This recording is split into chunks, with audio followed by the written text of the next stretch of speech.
ఆత్మలకు తండ్రి అయిన యెహోవా దేవుడు వేరు, ప్రాణం పెట్టిన యేసుక్రీస్తు ప్రభు వేరు, పరిశుద్ధాత్ముడు వేరు అని ఒక సబ్జెక్ట్ అక్కడ నడుస్తుంది. నేను ఇన్ని సంవత్సరాలు వాక్యం చెప్పి ఎప్పుడైనా కూడా మన ఆత్మలకు తండ్రి యేసు ప్రభు అని చెప్పానా? మన ఆత్మలకు తండ్రి ఎవరు? యెహోవా దేవుడు. తండ్రి వేరు, కుమారుడు వేరు. యెహోవా దేవుడే యేసుక్రీస్తు ప్రభువుగా అవతారం మార్చుకొని వచ్చి రక్తం కార్చలేదు.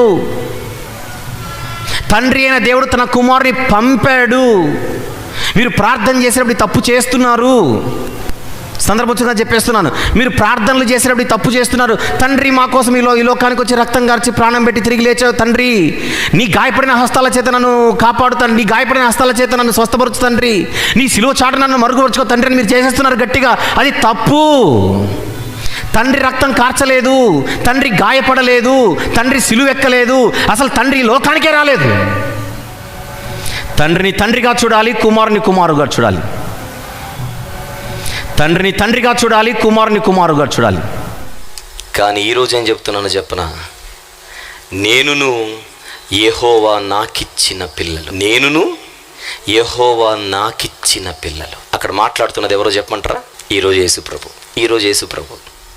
మరి ఇప్పుడు చెప్పాలి, యేసు ప్రభుకి మనందరం ఎవరో చెప్పండి, ఆనందంగా చెప్పండి.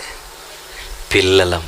పిల్లలం. తప్ప అడుగుతున్నా, తప్ప అడుగుతున్నాను.